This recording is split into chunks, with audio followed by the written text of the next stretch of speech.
All right, joining us in the studio, it's our old friend, Paul Sr. from Orange County Choppers. Good morning. How you doing? Good. Thanks for having us on. Yeah, we're glad to have you here. And, once again, you're in the news. Seems like every time we have you in here, you're in the news. And most of the time, it's not good news. Yeah. It's never, hey, these guys just did this great charity ride and raised a lot of money. We don't hear that, Oh, yeah, well, that's not as interesting as this. Yeah, that's not worth talking about. So I guess the big story now is that you guys were found guilty in this lawsuit of stealing someone's photograph and trying to profit off of it. What's the story behind this? So the story behind this is it's a friend of Mikey's. It's a friend, quote, of Mikey's when he was doing his art studio there, and the friend took a picture of Mikey, and apparently at some point he copyrighted that picture. Mikey loved the picture, was sharing it on Facebook, wound up on a sweatshirt, but we had no idea that it was copyrighted, but we weren't the one that actually ever put it on a sweatshirt. Mikey did, but beyond that, how would you know if your friend takes a picture of you? How would you know that that was a copyrighted picture?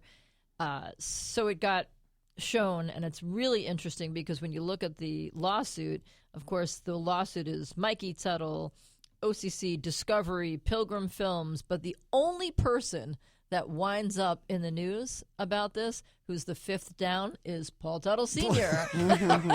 Yes. Well, you're the one that's going to get the clicks. Everyone wants to, Yeah. I don't need no more of that. So it must be kind of tough because you hear these all the time. These stories will pop up, and I guess this happens with any business.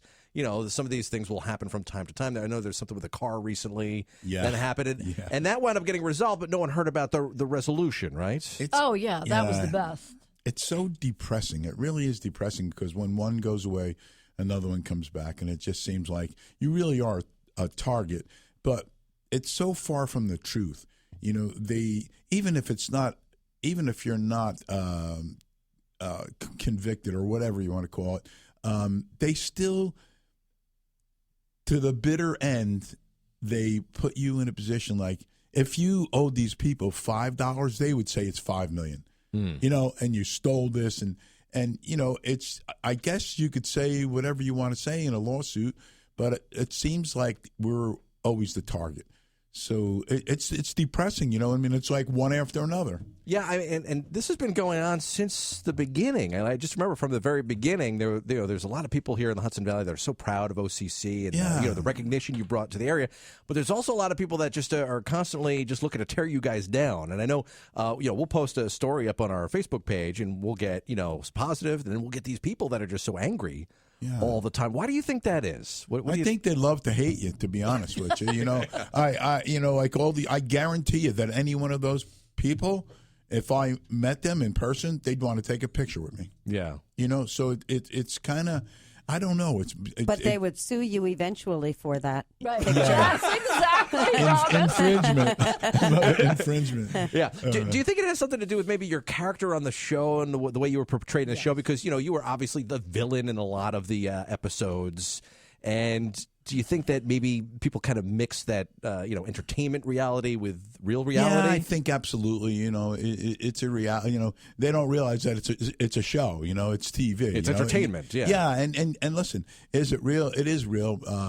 Is there in the editing room? Can they do whatever they want to do to get ratings? Yeah. So if they want me to be the bad guy, they're going to keep me being the bad guy because they're getting ratings. Yeah. If it was the opposite, it would be the opposite, and that's the way that they would go with it. But I think that in the last 2 or 3 shows, I've kind of redeemed myself because I'm really not that guy.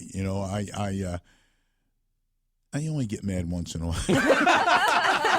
I still get mad once in a while. Well, I think everybody has their moments, and if you do like a montage of all of our worst moments, everybody's going to look terrible. Most people don't realize. So there's 210 hours of filming for one 42-minute episode. So if I followed you guys around for 210 hours while you're working, I could probably find 42 minutes that you might not be in your best light. Yeah, I'd be at least. in jail, probably.